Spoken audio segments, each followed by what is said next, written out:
Bienvenue à l'Informel.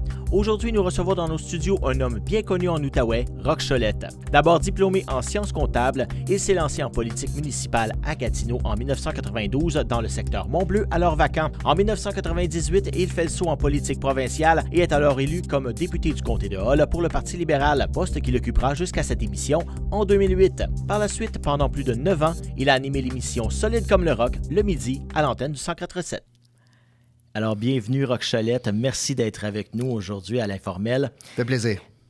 Je recule dans le... Parce qu'on connaît le personnage Roch Cholette. J'aimerais savoir l'homme en arrière du personnage un peu radiophonique. Et on sait, on en reviendra plus tard tantôt. Mais, à la base, vous êtes diplômé en...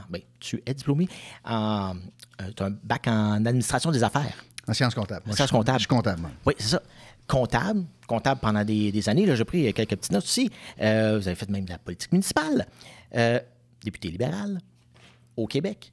Mais comment un comptable qui, en plus, famille de fonctionnaires aussi, donc comment est-ce qu'on se décide à se diriger vers, la politique municipale? C'est quoi l'intérêt que quelqu'un peut avoir, exemple donné, soit abandonner ou diminuer sa pratique dans son métier pour se diriger vers la politique? Mm-hmm. Je vais commencer en t'expliquant que peut-être tu pourrais poser la question à François Legault, parce que François aussi est un comptable, puis il était à la tête de Transat avant de faire de la politique. Quand tu parles de ma famille fonctionnaire, oui, mais tu oublies de mentionner que mon père a fait de la politique municipale très longtemps. D'accord. Pas juste mon père, mais son oncle à lui, donc mon grand-oncle. Et du côté de ma grand-mère Moussette, aussi était en politique municipale. Alors, on a une longue tradition de politiciens dans la famille. Et tout au long de mon parcours, à l'école notamment, mais dès l'âge de... Je me souviens, moi, les premières campagnes de mon père, j'étais bénévole. Puis là, j'étais jeune. Là, il a été élu, mon Dieu, en 76, je crois. Donc, je n'étais pas bien vieux. Puis, j'ai toujours été bénévole ensuite dans des campagnes, notamment pour Gilles Rochelot. Donc, la politique a toujours été un hobby ou une fascination. Je me suis toujours impliqué. Puis, les choses... au moment où j'ai été élu en politique municipale, c'est quand même un phénomène assez particulier. Mon père avait été conseiller du secteur dans le temps on appelait ça Mont-Bleu. Et ensuite, il y a eu des troubles de santé. OK. Il a quitté et il y avait un dauphin. Je pense que tu le connais, Sylvain, son dauphin. Ouais, Yves Ducharme. Ah oui, ça me dit. Oui. Alors, Yves a été conseiller municipal dans le secteur. Puis là, un autre gars que tu connais, un gars qui s'appelle Marcel Baudry. Ah, je connais pas lui. Je ne suis pas originaire de la région. Marcel Baudry, donc, a été l'avocat de la ville de Hull durant très longtemps, à la tête du cabinet Baudry-Bertrand. A été nommé, il a été élu maire de Hull à l'époque. Yves Ducharme était conseiller à son conseil municipal et Marcel Baudry a été nommé à la tête de la CCN. Donc, a quitté son poste de maire. Et là, Yves Ducharme a pris une décision à savoir, je vais me présenter à la mairie, libérant ainsi le quartier. Puis, un petit peu comme un legs, considérant qu'il avait un peu eu la bénédiction de mon père pour se présenter, il a fait la même chose avec moi. Puis c'est à ce moment-là que je suis rentré au conseil dans le cadre d'une élection complémentaire. Et c'est comme ça que ça a commencé. Après ça, vient quand même quelques années aussi, mais en 98, on décide de se lancer en politique provinciale. Avec le Parti libéral, on le sait. Comment on fait pour passer de un à l'autre? Parce qu'on s'entend, la politique municipale et provinciale, c'est pas la même chose. C'est souvent un tremplin, par contre. Oui. Parce que le désir de servir puis de représenter du monde, ça se fait à tous les niveaux. C'est pas les mêmes dossiers, mais ça se fait à tous les niveaux. Puis, mettons, l'ADN nécessaire pour être un politicien, c'est l'abnégation puis le désir de faire évoluer des choses. Tu déchantes un peu en politique à un moment donné parce que tu as des grands objectifs, tu ne peux pas réaliser tout ça. Tu peux toujours vouloir faire le tour du monde. Des fois, le budget ne te permet pas de le faire. Mais c'est la même chose en politique. Alors, donc, 98... l'élection, Robert Lesage, à l'époque, décide de ne pas se représenter je mets mon nom dans le chapeau pour l'investiture, puis je gagne l'investiture. Il n'y a pas eu personne contre moi. Ce qui est assez particulier, parce que les deux campagnes au municipal, j'ai fait 2 campagnes, et les deux, j'ai eu aucun adversaire. Alors, quand même particulier de voir, puis pas parce que quelqu'un s'est décidé en cours de route. Là. Il n'y a eu personne qui est venu contre moi. Puis à l'investiture libérale, un compte est sûr, jadis, un jeune politicien municipal qui décide de s'en aller là. J'avais pas la bénédiction là, absolue du parti. Il n'y avait pas un intérêt pour que le parti voulait avoir ma candidature absolument. Puis, finalement, il n'y a pas eu personne. J'ai été bien honoré parce que lors de la convention, le soir de la convention où on a proclamé ma victoire, c'est Claude Béchard, l'ancien ministre Claude Béchard, qui est décédé d'un cancer, qui était un méchant bon gars, mais c'était un jeune politicien à l'époque, qui était venu faire un discours très inspirant et mobilisateur. Puis il y avait quand même pas mal de monde dans cette salle-là au Palais des Congrès. Alors, c'est comme ça que ça a commencé tout ça. Et là, on se ramasse, on est élu. On a dit qu'on était sûr à l'époque. Qu'est-ce qu'on fait quand on est élu? Il n'y a pas eu d'adversaire qui s'est présenté dans l'autre parti. Oui. C'est ça. Mais là, on se retrouve comme quand même assez jeune et député. C'est quoi le feeling qu'on a le soir après l'euphorie? Est-ce qu'il y a comme un peu un genre de dans quoi je me suis embarqué? Ce genre de feeling-là? Oui. C'est intéressant comme question. Oui, il y a de cela, parce qu'il y a tout un apprentissage. L'apprentissage de l'Assemblée nationale, c'est pas rien. C'est un aquarium, puis on est 125 poissons. Et il faut apprendre à nager à travers cela.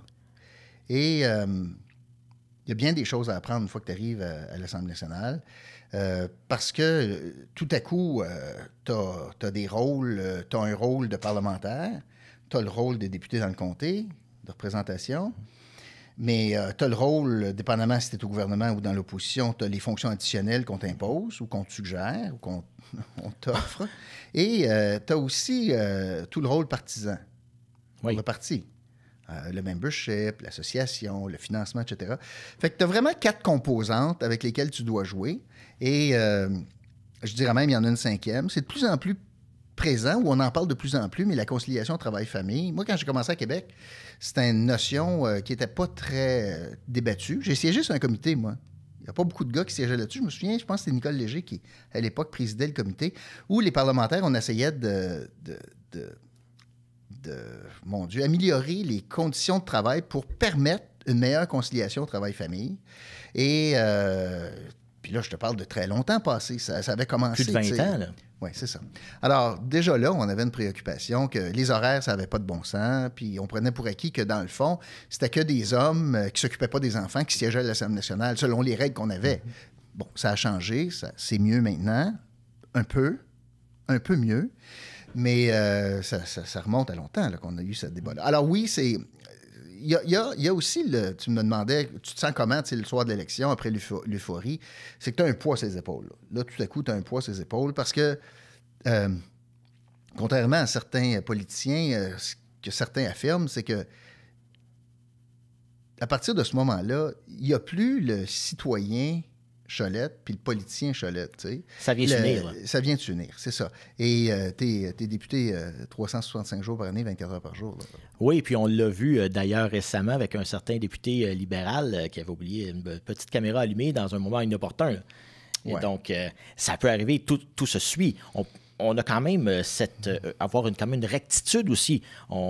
Pour se comporter en public. On l'a vu d'ailleurs, certains députés qui ont perdu leur emploi à cause de ça. Il faut vraiment pratiquement être plus blanc que blanc parce que tout le monde nous observe.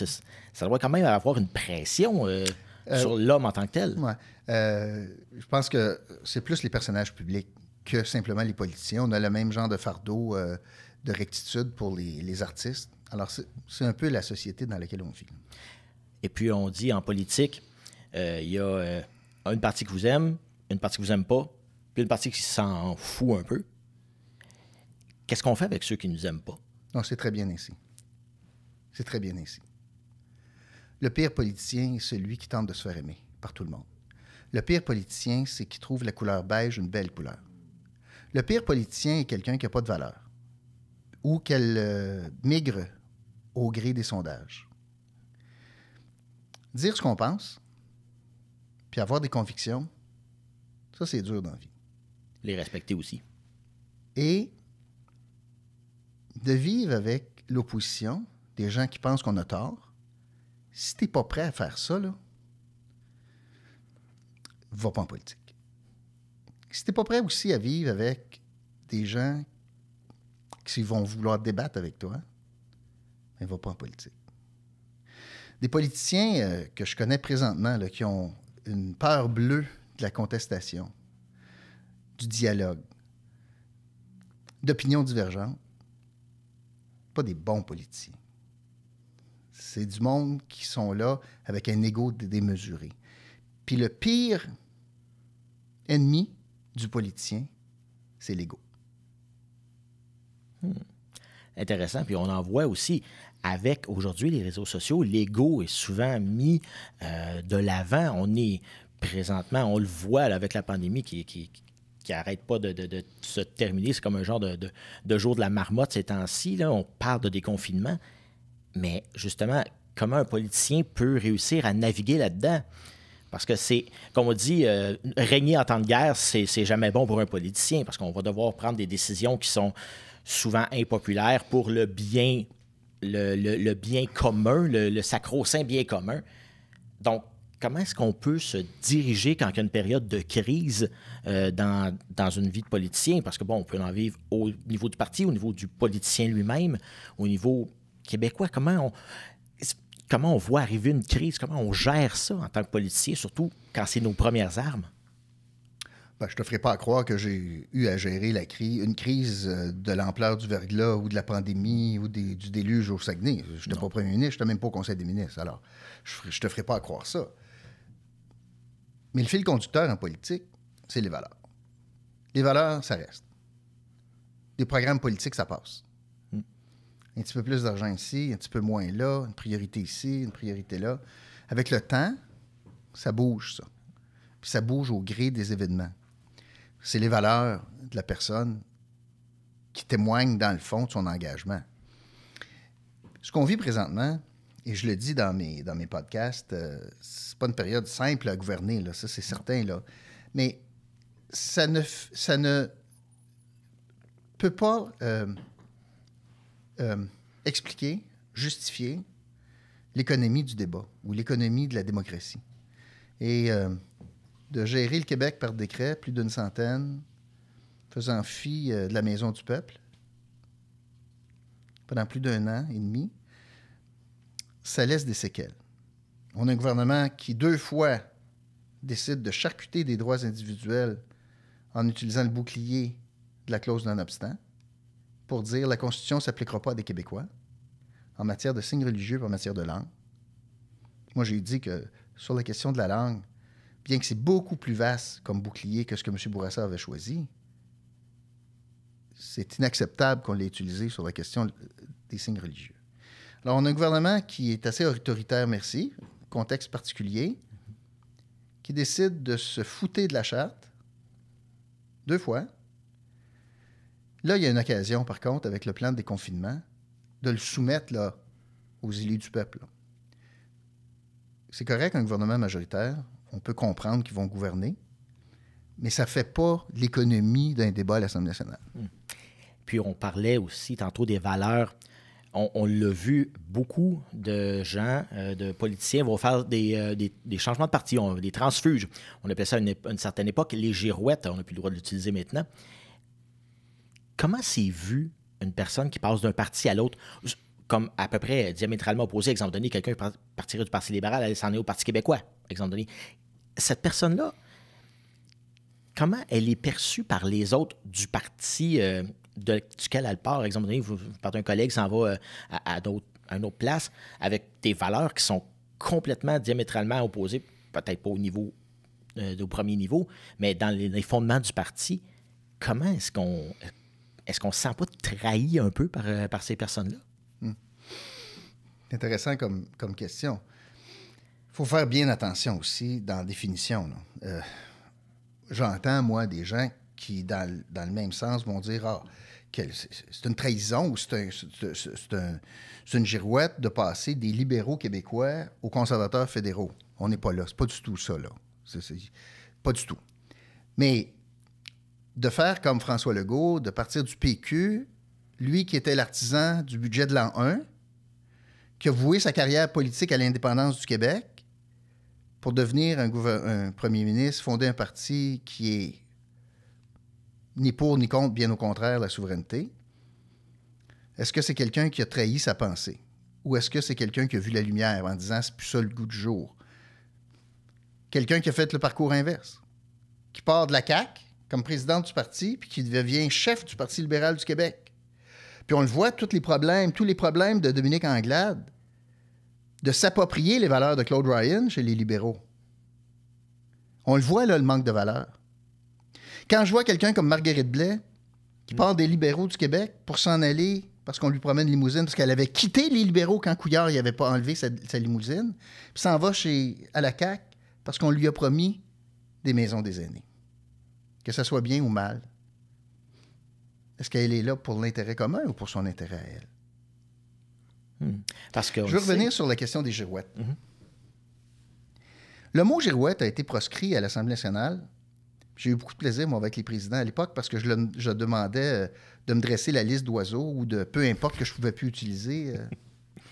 Pourquoi girouette a été proscrit? C'est parce qu'en politique, c'est très important de définir l'adversaire.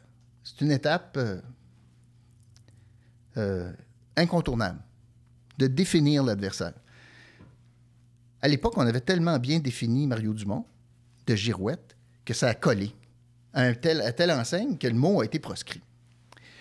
Parce qu'il faut définir l'adversaire. Et comme vous voyez présentement, les partis d'opposition ont toute la misère du monde à définir François Legault. Ce qui est intéressant de noter ça. Parce que en politique, lorsqu'on est dans l'opposition, tu as 4 ans devant toi. Et il y a 2 moments importants dans l'opposition. Il y a le rôle de l'opposition. À un moment donné, ça bascule et ça devient un gouvernement en attente. Durant le règne le rôle de l'opposition, l'objectif, c'est de montrer que le frigo est brisé. Je m'explique. Ce matin, là, quand tu t'es levé, Sylvain, est-ce que tu as magasiné un frigo?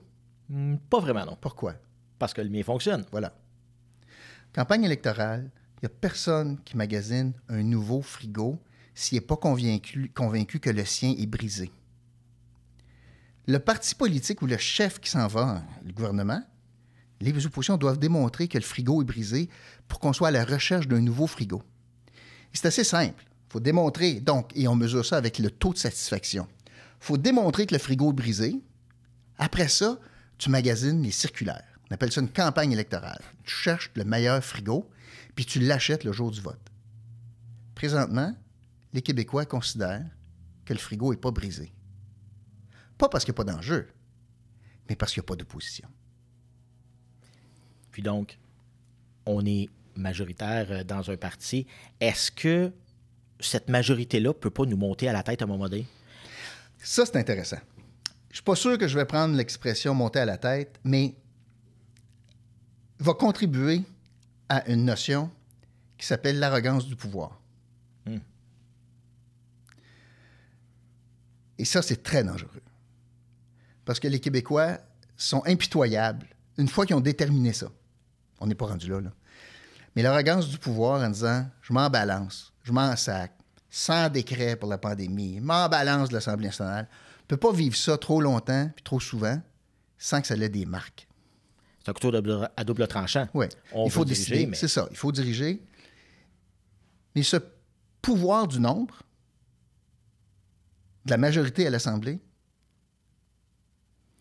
de l'arrogance des bâillons, de l'importance des bâillons, doit être utilisé avec doigté et parcimonie. Sinon, tu vas payer le prix politique pour ça. Parce qu'on le sait, on l'a vu, bon, François Legault a été élu avec une grande majorité de 75-76, si je ne me trompe pas. Député. On était dans un gouvernement libéral avant, qui était quand même assez fort, perdu un petit peu de plume, mais quand les Québécois ont décidé que la coupure était là et qu'on donnait pratiquement toutes nos pénates à la CAQ et François Legault, c'est un peu comme au fédéral aussi. On donne soit à Justin Trudeau ou on a donné moins à Harper dans le temps. Mais les Québécois, comme disait Jean-Marc Léger, sont les plus difficiles à sonder parce qu'ils sont peut-être un peu girouettes aussi.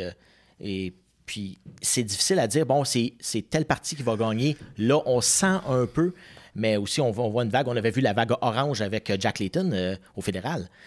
Donc, comment est-ce qu'on fait dans un parti? On voit arriver l'élection, puis on se dit, bon, de quel bord ça va virer? Quelle est la gaffe à ne pas commettre pour que, justement, ça soit la question de l'urne, finalement?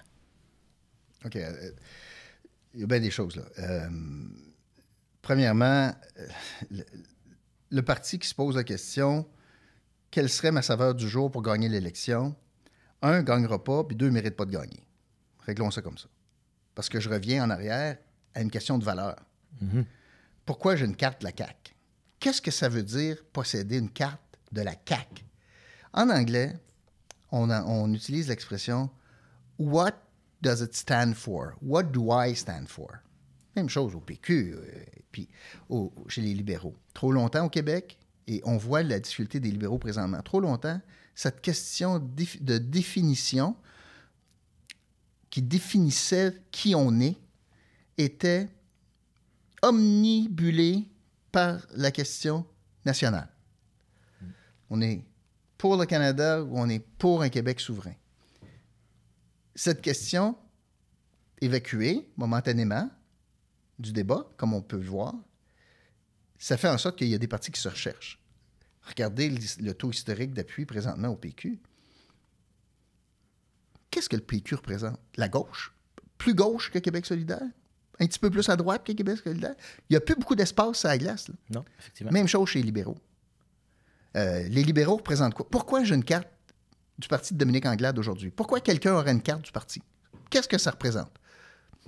Poser la question présentement, c'est tough, là. C'est y répondre, c'est difficile d'y répondre. Dominique Anglade fait une folle d'aile, politiquement, pas personnellement, politiquement, avec sa position sur la loi 21, a peu de suggestions en matière de pandémie. Le Québec ne peut pas se passer de Dominique Anglade. Pourquoi aujourd'hui, là, exactement, quand on pose la question? On l'a vu aussi avec Paul Saint-Pierre Plamondon qui a tenté à quelques reprises d'asséner des coups, puis ça a donné un peu un coup d'épée dans l'eau. On le voit, Dominique Anglade, effectivement, a l'air de se chercher, essaie des attaques, mais on dirait que ça passe pas. On dirait que François Legault est comme un peu orné de téflon, ça lui coule sur le dos comme l'eau d'un canard.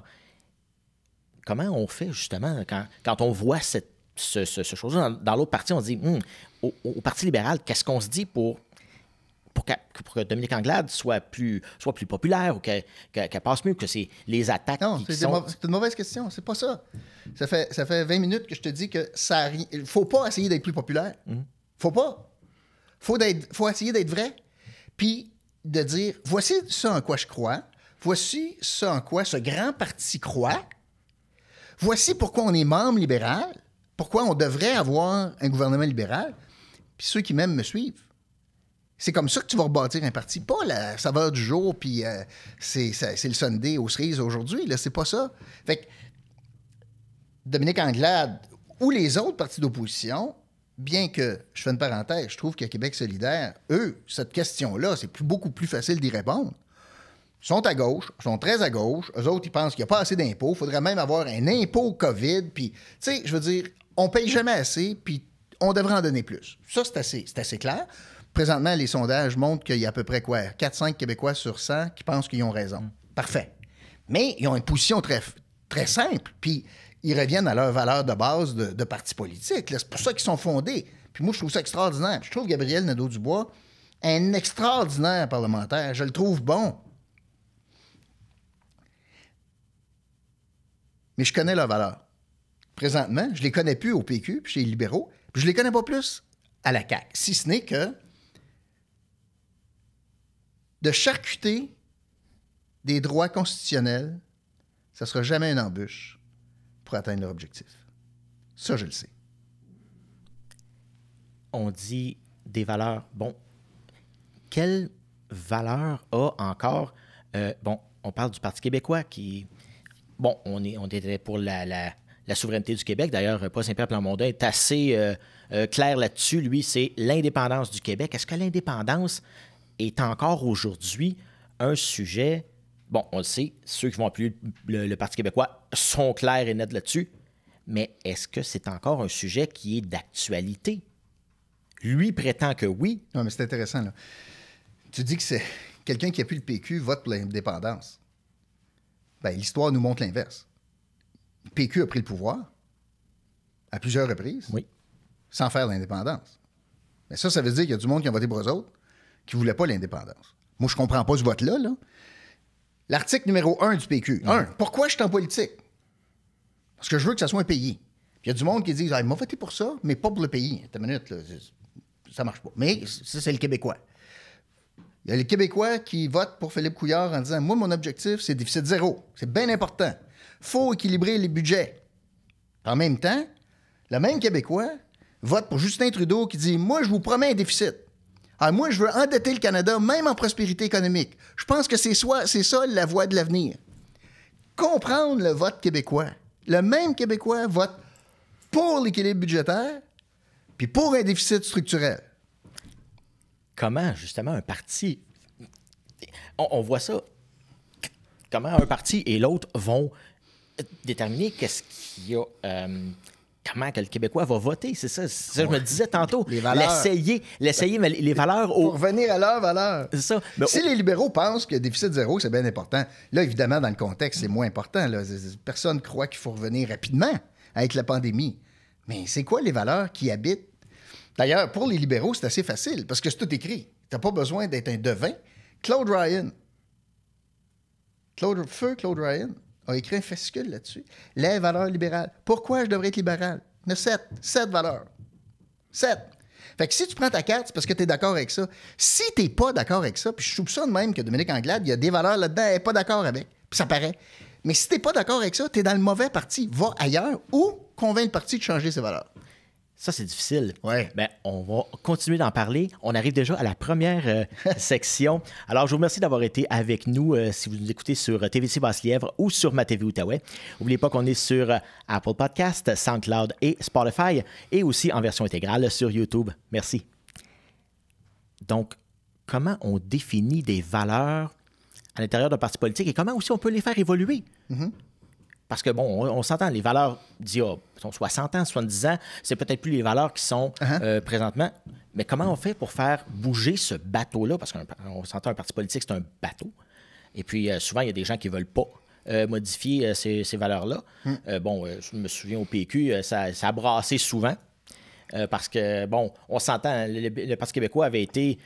C'est un amalgame de gens qui avaient un noyau d'idées semblables, mais avec souvent des intérêts qui étaient un peu disparates et qui sont unis ensemble. Donc, et d'ailleurs, aussi, au moment donné, il y a bien longtemps, on avait comparé le Parti libéral, justement, et dit ils ont 7 valeurs, ils ont les mêmes valeurs, tout le monde a les mêmes valeurs.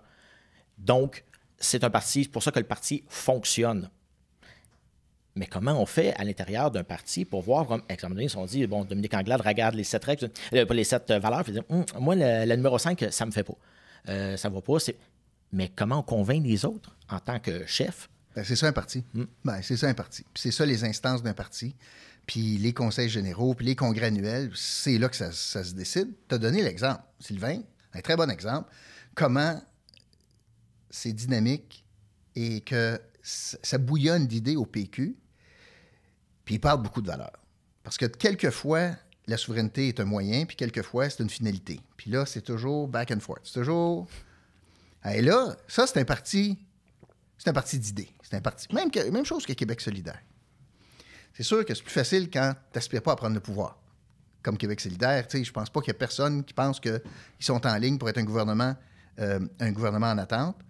C'est intéressant, d'ailleurs, de voir le repositionnement. Ce parti qui devait être révolutionnaire avec des co-chefs, ben, enfin, on vient d'apprendre que c'est fini. Alors, on va en avoir un chef traditionnel, un homme blanc, hétérosexuel, qui va être à la tête de Québec solidaire. Qui l'eût cru?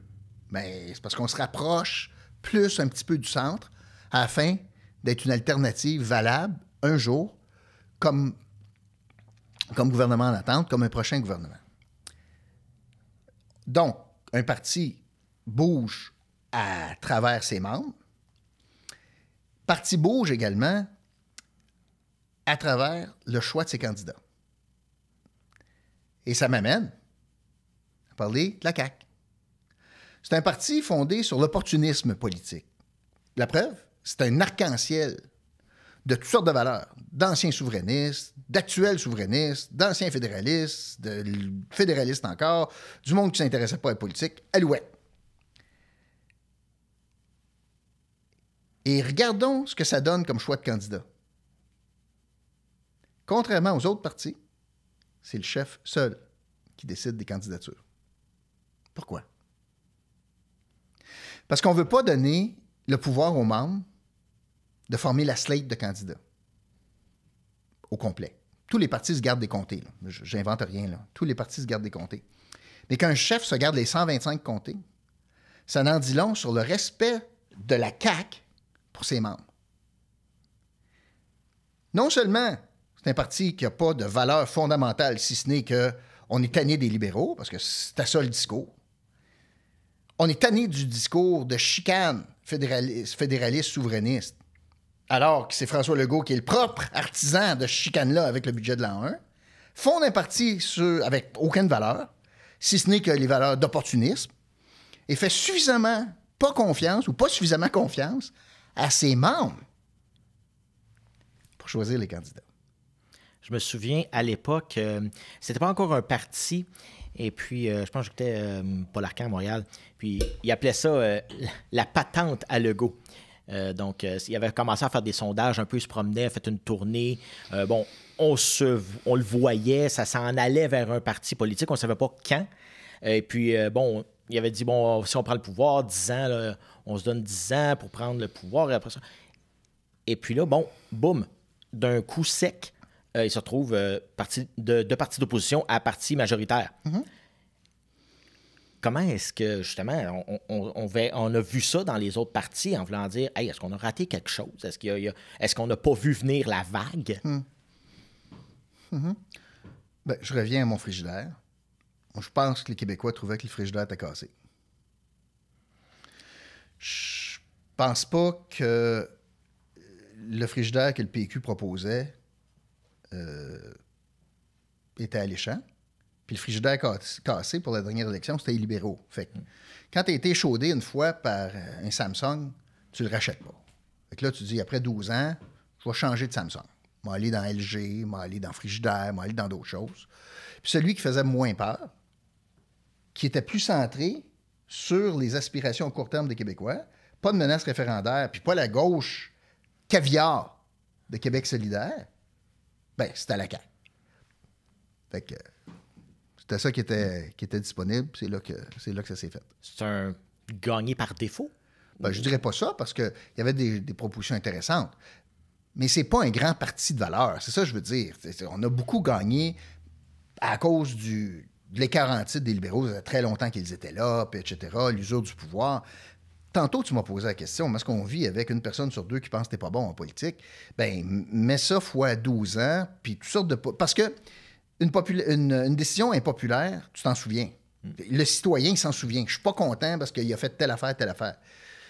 Puis, d'habitude, en politique, ça, c'est intéressant, tu pars avec des appuis. Mais une fois au pouvoir, là, très rare que tu les augmentes beaucoup, beaucoup, beaucoup. Très rare. Habituellement, tu en perds. Un fan club, là. Oui, mais il perd. Parce que là, hey, tu m'avais promis telle affaire. J'étais dans ton fan club, mais là, tu m'avais dit telle affaire.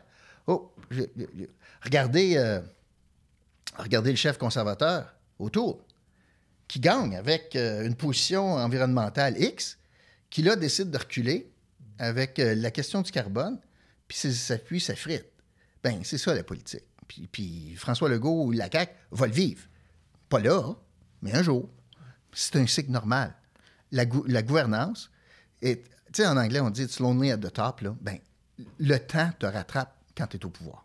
Et puis, est-ce qu'on n'oublie pas aussi le pourquoi qu'on a été élu quand ça fait 10, 12 ans, 16 ans, si on voit 4 mandats? Est-ce qu'on n'oublie pas le premier pourquoi on est parti? Souvent, on comparait ça peut-être à un ordinateur. Il fait des calculs. Oh, il y a une petite virgule qui saute ici et là. Puis à un moment donné, ça crache. Ouais. Est-ce qu'il faut se ramener sur la terre de pourquoi on a été élu pour ça en premier? Bien que tu fais référence au règne libéral, tu as eu 2 chefs. Puis tu as eu un passage au PQ là-dedans. Puis bon, tu as eu quand même 2 chefs. Moi, dans le mandat de Philippe Couillard, ce qui m'a beaucoup dérangé, c'est sa première décision. Et j'ai trouvé que ça avait donné le ton au gouvernement. Sa première décision, ça a été concernant les garderies. Puis il a renié un engagement électoral, jour 1, sur la question de la tarification. Puis là, il a patenté une tarification en fonction du revenu, etc., ce qui était contraire à l'engagement. Puis dès ce moment-là, je me disais, mon Dieu, comment on s'éloigne de l'engagement, puis comment on s'éloigne des valeurs qui avaient été véhiculées. Ça, c'est jour 1, première décision du gouvernement. Quelquefois, au pouvoir, tu penses que tu es infaillible. Tu penses que les gens vont te suivre. On n'a pas vu ça encore avec M. Legault, je pense pas. On n'est pas rendu là, à cause notamment de la faiblesse des oppositions. Mais un jour, ça arrive, ça. Un jour. Mais en parlant de... Ce que je trouve ironique dans le débat présentement, le vacuum du débat au Québec, c'est ceci. Les libéraux ont été, dans le dernier mandat, très critiqués sur ce que beaucoup de médias ont appelé l'austérité. Puis des groupes partisans, des groupes sociaux, parler d'austérité. Je me sacre du mot, moi. Il y a eu des mesures parce que le Québec était en déficit. Il y a eu 2 secteurs plus protégés que d'autres, la santé et l'éducation. Puis il y a eu des mesures très sévères de rétablissement budgétaire parce que l'autre option, c'était une augmentation majeure des impôts. Alors, il y a eu des gestes de poser. Parfait. Ils ont été jugés là-dessus. Ils se sont fait sacrer dehors là-dessus. On s'entend jusque-là. J'aimerais savoir 2 choses. Je trouve que ça fait l'économie du débat présentement. Si la CAQ est capable de faire toutes sortes d'annonces, quand même parce que les coffres sont pleins, si les coffres sont pleins, c'est parce que le travail avait été fait. Posons la prochaine question. Quelle mesure d'austérité, tellement dénoncée par la CAQ, a été contrecarrée depuis qu'ils sont au pouvoir? Quelle mesure de Gaétan Barrette a été annulée par la CAQ?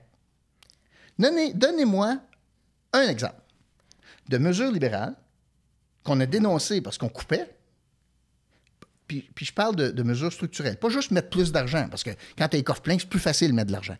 L'économie roulait à fond. Mais au-delà de juste mettre un peu plus d'argent, là, quelle décision? Là? On a décrié la réforme Barrette, par exemple. On a décrié ça. Mais qu'est-ce qui a été changé dans la réforme Barrette par la CAQ actuellement? Presque 3 ans au pouvoir. Qu'est-ce qui a été changé de la réforme Barrette? Pas beaucoup. Bon, on peut se dire que la pandémie n'a pas aidé. Ça, la pandémie a le dos large aussi. Elle va avoir le dos large. Et puis, justement, je me demandais moi-même, en voyant décaisser de l'argent comme ça, est-ce que, de un, on a cet argent ou est-ce que c'est de l'argent emprunté? Si c'est emprunté, comment est-ce qu'on va faire pour la remettre? Qu'est-ce qui va arriver après? Puis si cet argent-là est là, il va bien servir à quelque chose. On n'a pas autant de profit, pas de profit, mais d'encaisse au gouvernement pour dire, on encaisse d'un coup dur. On va mettre des choses ici et là. On l'a vu avec la SAAQ, qui a quand même beaucoup d'argent disponible, réduire le coût des permis de conduire cette année pour 2 ans. Mais là, avec la pandémie et tout ça, on se dit, on a dépensé 15, 20, 30 milliards au Québec. Au Canada, on ne connaît pas encore les comptes non plus. Là. On a une idée, mais on n'a pas encore le compte final, comment ça va avoir coûté. Comment est-ce qu'on va pouvoir faire pour le rembourser? C'est ce que je me demande. Est-ce que c'est pour pelleter par en avant? Bon, la situation au Québec et au fédéral, c'est différent. Au Québec, les coffres étaient pleins. Ce qui met donc moins de pression sur l'emprunt. Mais on a annoncé des déficits, des budgets déficitaires pour plusieurs années. Bon. Toutes les administrations du monde en lien avec la pandémie font des déficits. On a un ralentissement de l'économie de façon substantielle. Puis conjointement à cela, on a des dépenses étatiques beaucoup plus élevées. Donc, j'ai des pertes fiscales, j'ai moins de revenus fiscaux, puis j'ai des dépenses d'État plus élevées, ce qui fait que je me ramasse en déficit. Est-ce que ce genre de déficit, ce sont de bons déficits? Il y a 3 genres de déficits dans un gouvernement. Tu as un déficit budgétaire normal qui est insoutenable à long terme. Tu as un déficit budgétaire en situation de crise qui est inévitable. Puis tu as un déficit budgétaire pour des questions d'infrastructure, l'équivalent d'une hypothèque. Je te pose la question. Si je dis, Sylvain, toi, tu as une hypothèque de 300 000 $, est-ce que c'est beaucoup? La réponse, c'est, ça dépend de mon actif. 300 000, c'est une maison de 4 millions, c'est des pinottes. 300 000 d'hypothèque, c'est une maison de 302 000, c'est énorme. Or, des déficits dans des gouvernements, c'est pareil. Tu as 3 genres. Ce que le gouvernement du Québec, il fait face à quoi? Bien, premièrement, on met de l'argent dans les infrastructures, puis le déficit est structurel présentement pour la pandémie à cause de la bonne condition des finances publiques quand ils ont pris le pouvoir. Bonne nouvelle. Le taux d'intérêt va nous aider, puis on va être capable de résorber ça à moyen terme. Il ne faut pas imputer l'ensemble de ce fardeau fiscal-là sur les générations que pour les prochaines années. L'ensemble des générations, sur une plus grande période, doivent payer pour ça. Au fédéral, par contre, on a engrangé des déficits structurels, budgétaires, alors qu'il n'y avait pas de pandémie et que l'économie roulait à plein. D'où l'opinion de plusieurs experts en disant « Êtes-vous tombés sur la tête, les libéraux fédéraux, de créer un déficit juste pour expliquer que, ouais, mais l'intérêt n'est pas cher. Oui, mais regarde ce qui arrive, là. On a créé un déficit quand ça allait bien, puis là, on est pogné avec encore un plus gros déficit quand ça va mal. Fait qu'on est loin on n'est pas sorti de l'auberge. Bien que, quand je t'expliquais tantôt que le déficit hypothécaire, ça se mesure par rapport à ton actif, combien vaut ta maison, dans un gouvernement, c'est pas combien vaut les actifs. C'est comparé là, à ton produit intérieur brut, ton PIB. Puis le Canada, par rapport au G7, même G20, se classe très bien par rapport au déficit en lien avec notre PIB. Donc ça, ce sont de bonnes nouvelles parce qu'on a quand même une vigueur économique. Est-ce que ce ne serait pas de dire aussi un peu que le Canada a peut-être pas le moyen de ses ambitions?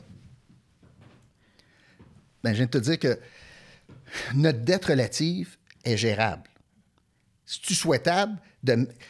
Tu as une limite de crédit sur ta visa de 10 000 $.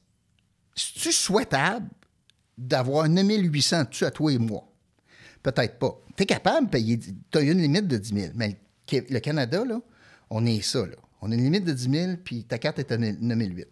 Puis là, si ça s'étire un peu, ou s'il y a un autre coup dur qui arrive imprévu, parce que là, bon, on s'entend, cette pandémie-là était relativement imprévue. On ne pensait pas que ça durait aussi longtemps. On pensait en être sorti en peut-être 6 mois, au maximum 1 an, ça fait 1 an et demi. Donc, le Canada, puis en plus, a augmenté ses programmes et a été très, très généreux. On l'a vu avec la PCU et compagnie. Et Justin Trudeau se défendait en disant, bien, c'est mieux que le gouvernement s'endette à un taux d'intérêt très faible, que les gens s'endettent à un taux d'intérêt qui est plus élevé, sur exemple, donner les cartes de crédit et compagnie. Il avait raison. Donc, il avait raison. Jusqu'au moment où l'aide gouvernementale nuisait à la reprise économique. Oui. Jusqu'au moment où c'était plus payant pour un étudiant de rester chez eux que d'aller travailler. Jusqu'au moment où il n'y a pas un gars puis une femme de terrassement, tu es capable de trouver quelqu'un pour travailler dans le cours. Là. Jusqu'à ce moment-là, c'était correct, cette logique-là. Mais c'est un système qui a été, ou un programme, prenons le PCU, ou même pour les étudiants, qui a été bâti rapidement. Puis moi, je me souviens d'une leçon de M. Charest. Il nous disait toujours, vous savez, quand on reçoit un rapport là, au gouvernement, tes premiers ministres reçoivent un rapport, il peut toujours être meilleur. Tu peux toujours dire, hey, t'as oublié de faire t'as oublié tel aspect, ou si je te donnais une semaine de plus, serais-tu meilleur le rapport? La réponse, là, quand tu es rendu à ce niveau-là, la réponse est toujours oui. Tout le temps, oui. Mais à un moment donné, tu prends la balance des inconvénients, puis tu dis, je n'ai-tu assez pour décider? Je suis à l'aise avec ça. M. Trudeau, là, il était à l'aise avec ça. Puis il a fait de son mieux pour lancer rapidement de l'aide aux Canadiens, en sachant très bien, peut-être, qu'il y a une coupe de patentes qui était pour être moins bonne pour l'économie. C'est ce qui est arrivé. Finalement, si on revient à la boxe, c'est un jab qu'on a reçu en pleine gueule, si on regarde avec la pandémie et tout ça. Donc, un jab? Un uppercut? Ben non. C'est une bouteille d'eau. Il nous a donné de l'eau, de l'oxygène. Il a permis à la société canadienne de continuer à survivre pour du monde qui n'avait pas accès à l'assurance-emploi. Les emplois les commerces étaient fermés, etc. M. Trudeau, dans ce... Le problème du déficit de M. Trudeau, c'est pas en pandémie, c'est pré-pandémie. C'est des déficits pendant que ça allait bien. C'est là le problème. C'est pas ce qu'il a fait en pandémie. Bien, c'est ça que je revenais à dire tantôt. Est-ce que le Canada n'avait pas les moyens de ses ambitions avant cette pandémie-là? Il était obligé d'emprunter? Non, on avait le moyen. C'est parce qu'on était très généreux. On est très généreux. On peut bien critiquer, là. Puis moi, je suis bon pour critiquer, vous allez dire, là, mais t'as une tabarouette de place pour vivre. Oui. Regardez ce qui se passe à la bande de Gaza aujourd'hui, là. Pas très intéressant, aller là. Irais-tu vivre en Israël? Pas ces jours-ci. Le Canada, là, c'est un extraordinaire. Le Québec, là, c'est extraordinaire vivre là, là. Come on! Mais c'est parce que on a ces avantages incroyables d'être Canadien puis Québécois. Puis de vivre dans une société d'opulence. Une société où le monde sont prêts à payer 40 de l'impôt, 50 d'impôts, des programmes sociaux extraordinaires, services de garderie presque gratos, assurance médicaments parmi les meilleurs au Canada. Écoute, on vit là, assurance parentale, tu fais des petits, tu restes à la maison pour un bout. On vit dans une société très riche. On paye pour, là, mais très riche. Puis c'est pour ça aussi qu'on a le droit de dire ben, on peut choisir nos programmes parce qu'on est si riche que ça. Mm-hmm. On parle de programme de radio. On peut en parler, on ne peut pas passer à côté la radio. Ça a été quand même 9 ans de radio, si je ne me trompe pas. 9-10 ans. 9-10 ans. Comment ça fait? Parce que moi, je suis un fan de radio. C'était le but. Mon but était d'être animateur de radio. Et puis, on sait, la radio, c'est cruel. Ça peut être cruel des fois. Un mauvais sondage, et puis, on est disparu. Quand on l'a su, ça a été public, ton contrat a été renouvelé, récemment. Est-ce qu'en sortant de là, est-ce qu'on se dit, hey, c'est parce qu'avec les règles qu'on doit suivre en radio, est-ce qu'on se dit pas, je me suis libéré d'un genre de carcan qui empêchait de m'exprimer sur tel ou tel sujet?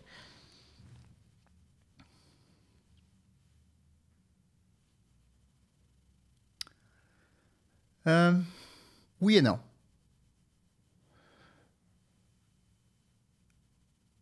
Je pense pas qu'il y avait un contrôle sur les sujets.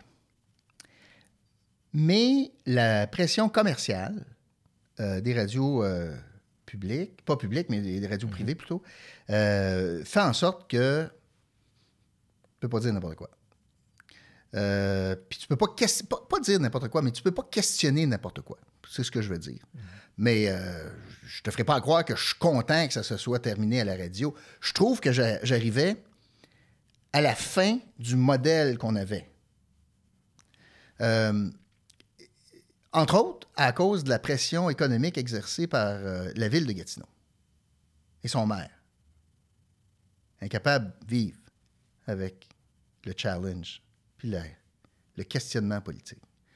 Puis on sentait ça, là, tu sais. On sentait... Moi, il y a quelque chose que j'ai jamais accepté. Peu importe ce qui m'arrive, parce que je suis pas dans la rue, puis je gagne bien ma vie, puis c'est bien correct, là. Je fais d'autres choses. Et que la ville de Gatineau,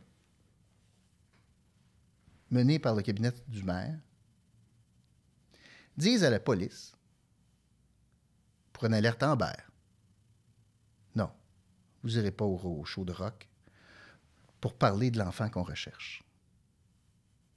Le cabinet du maire est allé jusque-là. C'est acceptable, ça. En parlant de maire, on a su, on vous pressentait, on te pressentait comme un potentiel remplaçant de Maxime Pedneau-Jobin. Et puis, on avait entendu, en tout cas entre les branches, que tu cherchais à faire un peu, à chercher tes appuis, savoir si tu avais des appuis, de rencontrer certaines personnes. Et puis, à un moment donné, on oublie. pourtant, il y avait quand même des gens qui s'étaient quand même dit, moi, je parlais ici et là, et puis on pressentait Roch Cholette comme étant le prochain maire de Gatineau. Pourquoi avoir dit non? Je vais corriger une affirmation que tu viens de faire. Je ne sollicitais pas des appuis. C'est pas vrai, ça. Non. Parce qu'on l'a dit.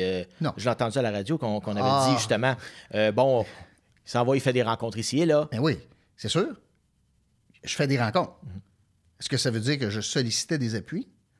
En passant, si je voulais que ces rencontres soient privées, est-ce que j'aurais fait ça dans le bar du Saint-Hubert à Gatineau? Effectivement. Je suis nono, là, mais pas tant que ça. Alors, j'ai rencontré des gens parce que j'avais beaucoup de pression. Mais je n'avais pas d'intérêt. J'ai fait de la politique pendant 16 ans. Je pense que tu connais ma situation, que ma conjointe ne fait aussi beaucoup. Mm-hmm. Et moi, j'ai beaucoup donné là, en politique. 16 ans de politique, alors que j'avais de jeunes enfants, puis j'ai vu ce que Stéphanie a donné aussi à la politique. Je pense qu'à nous deux, là, on a donné notre coup. On a contribué beaucoup. Et j'étais curieux de savoir c'est quoi cette affaire-là. J'ai rencontré des gens pour qui j'ai beaucoup d'affection, en qui, pour la grande majorité, c'est des gens que j'ai confiance dans leur jugement. Puis je suis allé voir, qu'est-ce que vous entendez? Point. Je n'ai pas demandé, vas-tu m'appuyer? Pas du tout. Et au final, quand je me suis assis,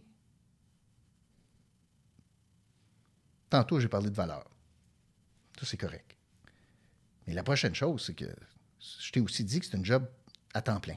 24 heures par jour, 365 jours par année. Puis si j'étais parti dans cette campagne-là, ça aurait été 5 ans. Une année de campagne, puis 4 ans de mandat. J'avais pas le goût.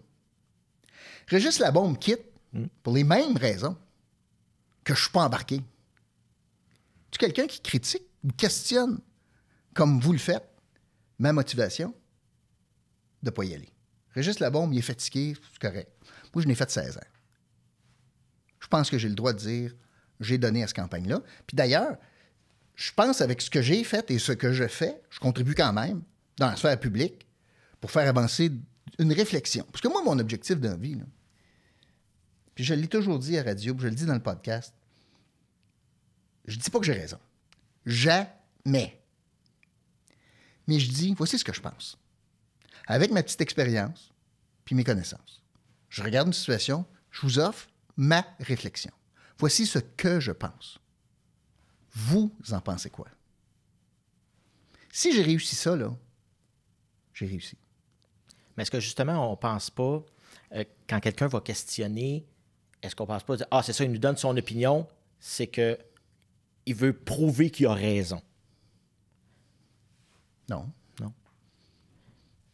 On n'a pas senti qu'à un moment donné, justement, bon, les gens disaient, bon, on parle encore de ceux qui ne nous aiment pas, disaient, ben, c'est ça, il veut jouer au plus fin que tout le monde. Mm-hmm. Est-ce qu'à un moment donné, on voit le message qu'on envoie, puis on voit la réception que ça a, puis on dit, oh, ben, c'est peut-être pas le message que moi je veux envoyer. Non, je contrôle pas ça, là. Je contrôle pas comment la personne qui m'aime pas prend mon commentaire. Mm-hmm. Je vous dis ce que je pense. C'est tout. Premièrement, là, la beauté, là, c'est que tu n'es pas obligé de l'écouter. Effectivement. Si tu n'aimes pas ça, ce que je dis, change de poste. Puis c'est souvent puis on dit souvent ceux qui nous aiment pas, ils nous écoutent pour nous critiquer, mais ils nous écoutent pareil. Bien sûr. Puis c'est drôle parce qu'on disait souvent, bon, ils se lèvent la nuit pour la haïr. Ça donne quand même un certain, quand même, je ne pourrais pas dire fierté, mais est-ce que ça donne pas dire, ben, j'ai touché à quelque chose. Si la personne se pose des questions, c'est ça. J'ai touché à quelque chose. Ben, tout à fait. Ça va quand même être glorifiant de dire, oh, OK, il y a un débat d'idées sur ce que j'ai parti. Tout à fait. C'est ça. Puis quand je faisais des entrevues, si l'élu, au sortir de la rencontre, de l'entrevue, disait Ouais, j'ai pas pensé à celle-là, ou ouais, ça me fait réfléchir. Fine, très bien, Ça aide aussi à la chose publique. bien sûr. Parce que parfois, on peut Bien pas sûr. tout connaître à un moment donné en Bien sûr. politique. Là. Mais non. Eh bien, sur ce, je te remercie, Roch Chalette, d'avoir accepté notre entrevue. C'était incroyable de parler de politique. Merci. Merci, Sylvain. Merci beaucoup.